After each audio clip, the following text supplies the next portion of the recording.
యయాతి మహారాజు పెద్ద కొడుకైన యదు మహారాజుతో మొదలైన యదు వంశంలోని ఒక శాఖని కురు వంశం. ఆ వంశంలో వచ్చిన వారందరూ కౌరవులే. అంటే పాండవులు కూడా కౌరవులే. కానీ వాడుకలో కౌరవులు అనగానే దుర్యోధనుడు మొదలైన వారు గుర్తుకొస్తారు. పాండవుల్ని వదిలేసి వీరిని మాత్రమే కౌరవులు అని పిలవడం ఎందుకు జరిగింది? ఎందుకంటే పాండవులను కురుసింహాసనం మీద కూర్చోబెట్టిన వారు కనుక. అంతేకాదు, హస్తినావతిలో ఉండాల్సిన పాండవుల్ని అరణ్యవాసమని అజ్ఞాతవాసమని పంపించి వేసి మళ్ళీ కురుక్షేత్రానికే లాక్కు వచ్చిన వారు కనుక దుర్యోధనుడు అతని తమ్ముళ్ళు కౌరవులయ్యారు. ఏ కురుక్షేత్రంలో ధర్మాధర్మాలకు యుద్ధం జరిగిందో అక్కడకు ధర్మరాజాదులను తీసుకువచ్చారు కనుక ధృతరాష్ట్ర కుమారులు కౌరవులయ్యారు, పాండురాజు కుమారులు పాండవులయ్యారు. సరేనండి, కురుక్షేత్రం అక్కడెక్కడో హర్యానాలో ఉంది, మనకే సంబంధం ఉంది అని అంటే మహత్తరమైన సంబంధం ఉంది అంటారు మధ్వాచార్యులు. అది కురుక్షేత్రం. ఆ పేరులోని పదాలను తిరగేసి చదవండి. కురు క్షేత్రం. తిరగేసి చదివితే క్షేత్రం కురు అవుతుంది. ఏమిటి దీనర్థం? ఎందుకిలా తిరగేసి చదవాలి అని అంటే, కురు మహారాజు తపస్సు చేసిన ప్రాంతం కురుక్షేత్రం అయ్యింది. అలానే ఈ దేహంలోని మనసును క్షేత్రం కురు అంటే క్షేత్రంగా మార్చు అని వేదవ్యాసుడు చెబుతున్నాడు అని మధ్వాచార్యుల వారంటారు. సంస్కృతంలో కురు అంటే ఒకానొక పనిని చేయి అని అర్థం. భోజనం కురు అంటే భోజనం చేయి అని అర్థం.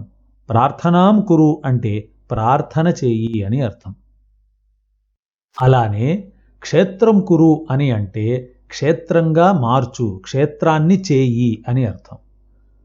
భగవంతుడు, అనేక తత్వాభిమాని దేవతలు, ఇంద్రియాభిమాని దేవతలు నిలిచి ఉండే పవిత్ర క్షేత్రంగా ఈ దేహాన్ని, మనసును, ఈ రెండింటినీ మార్చాలి అనే సందేశం కురుక్షేత్ర అన్న పేరులో ఉంది. అటువంటి మహాతపస్యాలి అయిన కురువంశంలో వచ్చినవాడే ప్రతీప మహారాజు. ఇతనికి 3 కుమారులు. దేవాపి, బాహ్లీక, శంతను. దేవాపి, బాహ్లీకుడు, శంతనుడు అని 3 బిడ్డలు ప్రతీప మహారాజుకు. మధ్వాచార్యుల వారు తమ తాత్పర్య నిర్ణయంలో మొదటి 2 పేర్లను అలానే చెప్పి శంతనుడి పేరుకు ముందు గుణజ్యేష్ఠ అన్న విశేషణాన్ని చేర్చారు. అంటే వరుసలోనూ వయస్సులోనూ చిన్నవాడైనా గుణంలో అతిపెద్దవాడు ఈ శంతనుడు అని ఆచార్యుల వారి నిర్ణయం.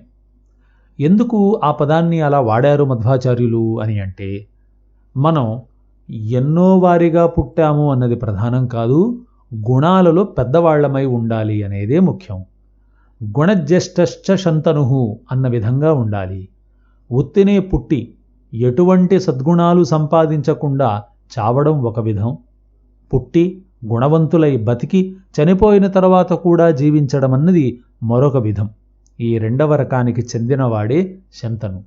అతను అలా ప్రసిద్ధిని పొందడానికి కారణం అతనిలోని సద్గుణాలు. ఇది ఆచార్య మధ్వుల యొక్క గుణజ్యేష్ఠ అన్న విశేషణంలోని అంతరార్థం. ప్రతీప మహారాజు తర్వాత సింహాసనం ఎక్కాల్సిన వాడు పెద్ద కొడుకైన దేవాపి. కానీ అతను రాజు కాలేదు. ఆ తర్వాతి వాడు బాహ్లీకుడు. అతనికి రాచరికం వచ్చి ఉండాల్సింది. కానీ అతను కురురాజ్యానికి రాజు కాలేదు, వేరే రాజ్యానికి రాజు అవుతాడు. ఆశ్చర్యకరంగా అందరికంటే చిన్నవాడైన శంతనుడు కురు సామ్రాజ్యానికి అధినేత అయ్యాడు. ఎందుకిలా జరిగింది? దేవాపి రాజు కాకపోవడానికి కారణాన్ని చెబుతూ త్వక్దోషయుక్త దేవాపి జగామ తపసేవనం అని అంటారు మధ్వాచార్యులు. దేవాపికి చర్మరోగం ఉండినది. అది గత జన్మల ప్రారబ్ధ కర్మఫలం. కనుక రోగిష్టి అయిన దేవాపి నాకు సింహాసనం వద్దని చెప్పి తపస్సు చేయడానికి అడవికి వెళ్ళిపోయాడు. ఈ దేవాపిలో ఔదార్య గుణం చాలా ఎక్కువ. అందుకనే పెద్ద కొడుకుగా తన హక్కైనటువంటి రాజ్యాన్ని వదులుకున్నాడు. ఒకవేళ దేవాపి నేనే రాజవుతాను అని గొడవ చేసి ఉంటే అయ్యేవాడు. కానీ అతను అలా చెయ్యలేదు. తనకంటే ఆరోగ్యవంతుడైన రాజు ఉంటే ప్రజలకు మేలు జరుగుతుందని భావించాడు. సింహాసనాన్ని త్యాగం చేశాడు. అడవికి వెళ్ళిపోయాడు. మనం కూడా జీవితంలో దేవాపి అవ్వాల్సిన అవసరం వచ్చినప్పుడు తప్పక అవ్వాలి. అలా కాక కోరికల్నే పట్టుకుని వేళ్లాడితే నలుగురు చీకొడతారు. అంత్యజా అపి ఏ భక్తాః నామజ్ఞానాధికారిణః అని మధ్వాచార్యులు ఉపదేశించారు. మహాపాపాలు చేసి అంత్యజులుగా పుట్టిన వారు కూడా ఇహజన్మలో భక్తులై ఉంటే వారు భగవన్నామ స్మరణ చేయడానికి అధికారులే, మోక్షానికి అర్హులే అని ఆచార్యుల వారి తీర్మానం. మరి దేవాపి మహాపాపి అయితే కాదు కదా, కేవలం చర్మరోగంతో బాధపడుతూ ఉన్నాడు. అయినా సరే నా వల్ల ఇతరులకు ఇబ్బంది కలగకూడదు అని అనుకున్నాడు. సర్వసుఖాలను త్యాగం చేశాడు. ఆత్మార్థం పృథివీం త్యజేత్ అన్నది ఆర్యోక్తి. మన ఆత్మ సాధనకు దేహం అడ్డు వస్తోంది అని అంటే ఆ దేహాన్ని వదిలివేయాలన్నదే పెద్దల మాట. అంటే ఆత్మహత్య చేసుకోవాలి అన్న విపరీతార్థాన్ని తీయకూడదు. ఆత్మహత్య మహాపాపం. ఆత్మహత్య చేసుకోవడానికి శాస్త్రం యొక్క అనుమతి లేదు. అయితే ఆత్మహత్య చేసుకునే వాళ్లలో జీవితం పట్ల జుగుప్స ఉండి ఉంటుంది. ఈ జుగుప్స అనేది ఒక తాత్కాలికమైన వికారం. కొద్ది రోజులు తట్టుకుంటే ఆ జుగుప్స వెళ్ళిపోతుంది. ఆత్మార్థం త్యజేత్ అని అంటే ఉత్తినే దేహాన్ని వదిలిపెట్టు అని కాదు, జుగుప్సతో దేహాన్ని వదిలిపెట్టు అని కాదు. వైరాగ్యాన్ని పొంది సమాజాన్ని వదిలి ఏకాంత ప్రదేశానికి వెళ్ళి అక్కడ దైవధ్యానంలో ఈ పాంచభౌతిక శరీరాన్ని యోగమార్గం ద్వారా వదలాలి అన్నది సంపూర్ణమైన వివరణ. దానిని సంక్షిప్తంగా క్లుప్తంగా ఆత్మార్థం పృథివీం త్యజేత్ అన్నారు పెద్దలు. ఇంతకుముందు చెప్పినట్టుగా జుగుప్స వేరు, అది కూడా జీవితం వద్దు అని అనిపింపజేస్తుంది. వైరాగ్యం వేరు, ఇది కూడా ఈ జీవితం ఇక చాలు అని అనిపిస్తుంది. కానీ జుగుప్స వేరు, వైరాగ్యం వేరు. రెండింటికి చాలా తేడా ఉంది. జుగుప్స అనేది తాత్కాలికమైన భావం, వైరాగ్యం శాశ్వతమైన భావం. ఆత్మార్థం పృథివీం త్యజేత్ అని అంటే వైరాగ్యాన్ని పొంది లోకాన్ని వదలాలి అనే అర్థం. కానీ జుగుప్స కలిగినప్పుడల్లా దేహాన్ని వదిలిపెట్టాలి అన్నది అర్థం కాదు. ఈ విషయాన్ని ఒక చిన్న ఉదాహరణను తీసుకొని చూద్దాం. లౌకిక ఉదాహరణ. ఒక భర్త తన భార్యకు కొన్ని పనులు చేయమని చెప్పాడు. 10 పనులు చెప్పాడు అని అనుకుందాం. ఆవిడ ఆ పనులను చేయకుండా అతన్నే తిడుతూ ఉంది, విమర్శించి. అప్పుడు భర్తకు కలిగేది వైరాగ్యం కాదు, జుగుప్స. అప్పుడు అనిపిస్తుంది అతనికి, ఇలాంటి భార్యతోన నేను కాపురం చేస్తూ ఉండేది, చెప్పిన మాట ఒక్కటి చెయ్యదు, పైగా నన్నే తిడుతుంది, విమర్శిస్తుంది, ఈ జీవితం ఎందుకు, చాలు, చచ్చిపోతాను అని అనుకోవచ్చు. కానీ 1-2 రోజులు అతను అలాగా ఏమి చెయ్యకుండా, ఆత్మహత్యకు పాల్పడకుండా అతను 2-3 రోజులు ఆగాగానే ఆ భార్యకి అయ్యో తప్పు చేస్తున్నానేమో, కలిసి బ్రతకాల్సిన భర్తతో అనవసరంగా కొట్లాడుతున్నానేమో అని ఆవిడలోకే కొంత మార్పు వచ్చింది. అతని దగ్గరికి వచ్చి, మీరు చెప్పింది చేస్తానండి, ఇదిగోండి 1-2 పనులు చేశాను, మిగతావి కూడా నేను పూర్తి చేస్తాను అని ఆవిడ చెప్పిందనుకోండి, ఈ భర్తలో ఉన్న జుగుప్స, జీవితం పట్ల అతనికి వచ్చిన ఏవగింపు ఇవన్నీ వెంటనే మాయమైపోతాయి. ఆహా, ఎంత తప్పుగా అర్థం చేసుకున్నాను నా భార్యను, మొదట్లో కొంచెం కఠినంగా మాట్లాడినా కూడా మనసు మాత్రం చాలా మంచిది, ఇదిగో నేను చెప్పిన పనులన్నీ చేస్తోంది, నన్ను బాగా చక్కగా చూసుకుంటోంది అన్న భావన రాగానే ఈ జీవితం వద్దు అని అనిపించే జుగుప్స వెళ్ళిపోతుంది. జీవితం పైన ఆశ మొదలవుతుంది. కనుక భార్య వ్యతిరేకించినప్పుడు భర్తకు వచ్చింది జుగుప్సే కానీ వైరాగ్యం కాదు. అలా కాకుండా అనుకూలవతి అయిన భార్య, బిడ్డలు, అందంగా ఉండేటటువంటి సంసారం, ఇల్లు అన్నీ చక్కగా సాగిపోతున్నప్పటికీ కూడా ఈ సంసార సుఖాలు చాలు, ఇక భగవద్ధ్యానం చేసుకుని నేను ముక్తి మార్గాన్ని వెతుక్కుని వెళతాను అని చెప్పి అన్నీ అనుకూలంగా ఉన్నప్పటికీ, అంతా సుఖమయంగా ఉన్నప్పటికీ కూడా సంసారాన్ని వదిలిపెట్టి, సమాజాన్ని వదిలిపెట్టి ఏకాంత వాసాన్ని ఎంచుకొని అక్కడ భగవద్ధ్యానంలో శరీరాన్ని వదిలిపెడతారు కదా, అది ఆత్మార్థం పృథివీం త్యజేత్ అని అంటే. ఈ సూక్తిని అక్షరాలా పాటించినవాడు శంతనుడి పెద్ద అన్న అయిన దేవాపి. దేవాపిలోని రోగం దేహానికి మాత్రమే, మనసుకు లేదు. అందుకనే రోగంతో మలినమైన దేహాన్ని తపస్సు అనే ప్రక్రియ ద్వారా శుద్ధి చేసుకుంటాను అని అనుకున్నాడు. ప్రశాంతమైన మనసుతో వెళ్ళిపోయాడు. ఇది దేవాపిలోని గొప్పతనం. ఈ విధంగా మహాభారతంలో ఇలా వచ్చి అలా వెళ్ళిపోయే పాత్రలు కూడా మనకు ఎన్నో గుణపాఠాలను నేర్పుతాయి. అవి అలా నేర్పుతాయి అన్న విషయాన్ని మనకు తెలియజేయడానికి మధ్వాచార్యులు ఈ తాత్పర్య నిర్ణయ గ్రంథాన్ని వ్రాశారు. అంతేకాదు, అలాగ రాజ్యత్యాగం చేసి వెళ్ళిపోయిన దేవాపి మరి అడవుల్లో కష్టాలు పడుతూనే జీవితాన్ని ముగించాడా? మరి ముందు ఏమయ్యాడు అని అంటే అతను ఏమవుతాడు భవిష్యత్తులో అనే విషయాన్ని కూడా మధ్వాచార్యులు వారు చెప్పారు. అయితే ఈ వివరాలు భారతంలో మనకు దొరకదు. అంటే దీని అర్థం ఎక్కడా లేనటువంటి దాన్ని, మూలంలో లేనటువంటి విషయాలన్నింటినీ కూడా మధ్వాచార్యుల వారు ఊహించి తమ స్వకపోల కల్పితంగా కల్పన చేసి చెప్పారా అని అంటే కాదు. భారతంలోని ఘట్టాలకు కొన్ని గతకాలపు నేపథ్యాలు, కొన్ని భవిష్యత్ కాలపు కొనసాగింపులు ఉన్నాయి. అయితే అవి భారతంలో దొరకవు, ఇతర పురాణాలు గ్రంథాలలో దొరుకుతాయి. అటువంటి గతకాలపు నేపథ్యాలను, భవిష్యత్తు యొక్క కొనసాగింపులను తీసుకువచ్చి మహాభారత ఘటనలతోనూ పాత్రలతోనూ సమన్వయం చేసి ఒక్కొక్క పాత్ర మహాభారత కాలంలో అలా వ్యవహరించడానికి ఉన్నటువంటి గతకాలపు కారణాలను, ఆ కారణాల వల్ల భవిష్యత్తులో కలిగే ఫలితాలను కూడా తాత్పర్య నిర్ణయంలో చాలా విపులంగా వివరించారు మధ్వాచార్యులు. ఆ విధంగా ఈనాడు అంటే ద్వాపర యుగంలో తన చర్మరోగం కారణంగా రాజ్యత్యాగం చేసిన దేవాపి రాబోయే కృతయుగంలో గొప్ప మహారాజుగా జన్మిస్తాడు అన్న భవిష్యత్ వివరాలను ఈ గ్రంథంలో మనకు అందిస్తారు మధ్వాచార్యులు.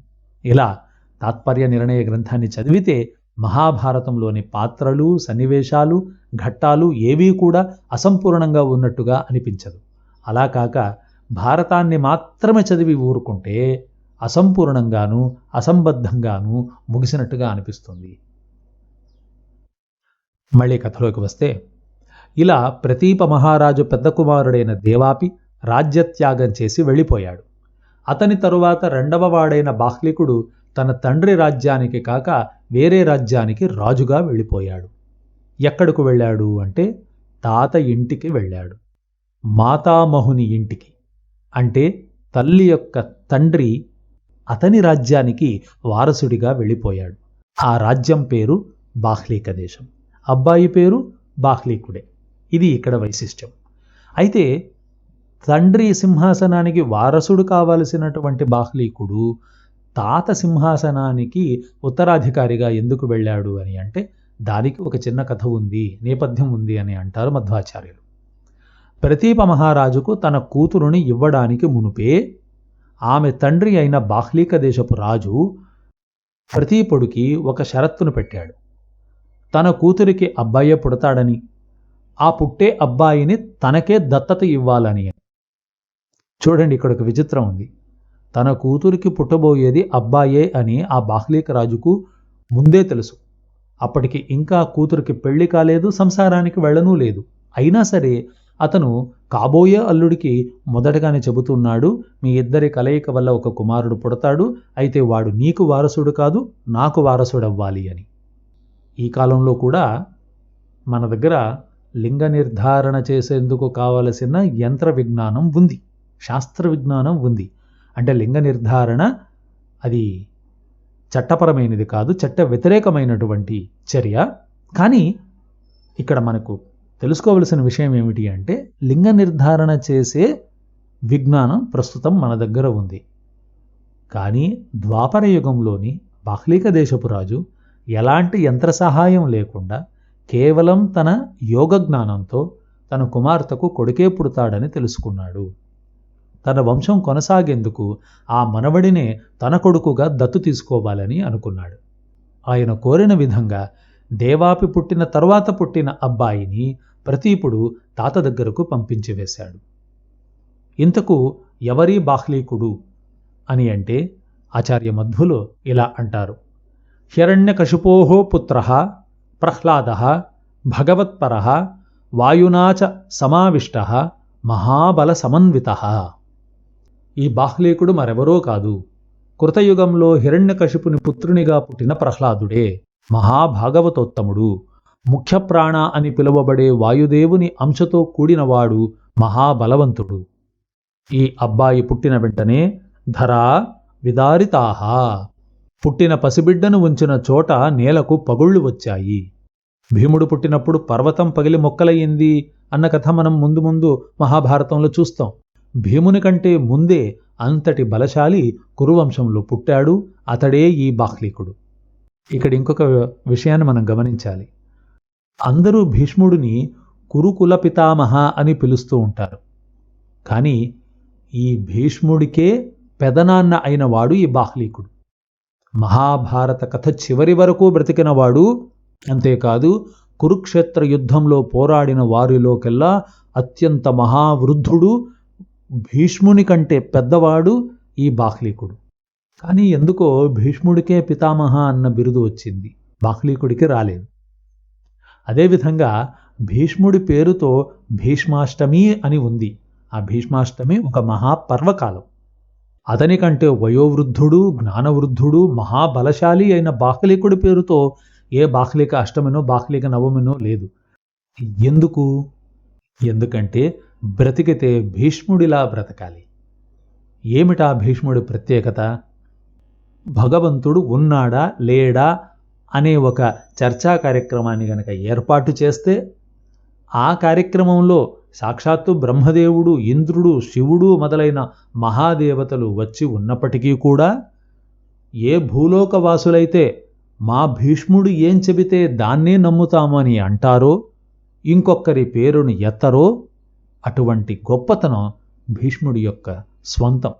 అందుకనే యద్యపి బాహ్లీకుడు భీష్ముడి కంటే వావిలోనూ వరసలోనూ వయస్సులోనూ పెద్దవాడైనప్పటికీ భీష్ముడికే కురుకుల పితామహ అన్న ప్రాధాన్యత. సరే, మళ్ళీ కథలోకి వస్తే, దేవాపి అడవికి వెళ్ళిపోయాడు. బాహ్లీకుడు తాత దగ్గరకు చేరుకున్నాడు. ఇక కురురాజ్యానికి మిగిలిన వారసుడు ఒక్కడే, అతనే శంతనుడు. క్షేమం విదాస్యతి సనో భగవాన్ తదీశ తత్ర అస్మదీయ వివృషేణ కియాన్ ప్రయాస అని పెద్దలు అన్నారు. నా క్షేమాన్ని చూసుకునేందుకు భగవంతుడు ఉండగా నేనెందుకు వృధా ప్రయాసపడాలి అని.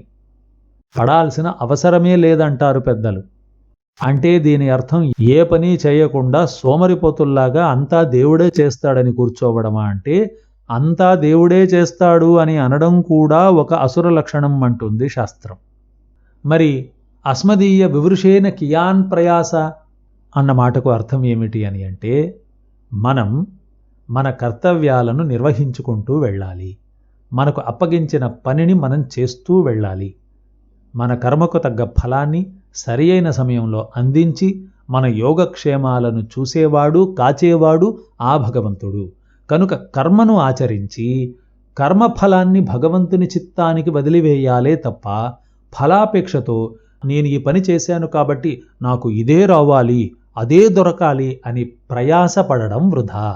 కనుక ఇక్కడ కర్మరాహిత్యాన్ని చెప్పడం లేదు, కర్మను ఆచరించాలి అనే చెబుతూ ఉంది శాస్త్రం. కానీ కర్మకు సంబంధించిన ఫలాలను ఆశించడం వృధా ప్రయాస.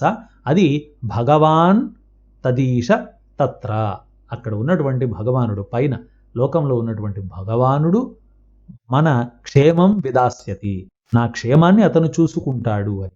ఇదే అభిప్రాయాన్ని గీతలో కృష్ణుడు కూడా యోగక్షేమం వహామి అహం అని అన్నాడు.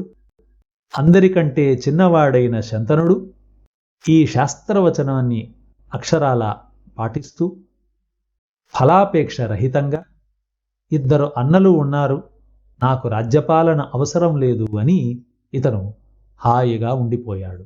అంతేకాని చరిత్రలో మనం చదువుకున్నట్టుగా అధికార దాహంతో, సింహాసనం నాకే దక్కాలి అన్న కోరికతో తండ్రిని, అన్నదమ్ముల్ని జైలు పాలు చేసో చంపేసో రాజ్యాధికారాన్ని చేజిక్కించుకున్నటువంటి వారిని మనం చూస్తూ ఉన్నాం.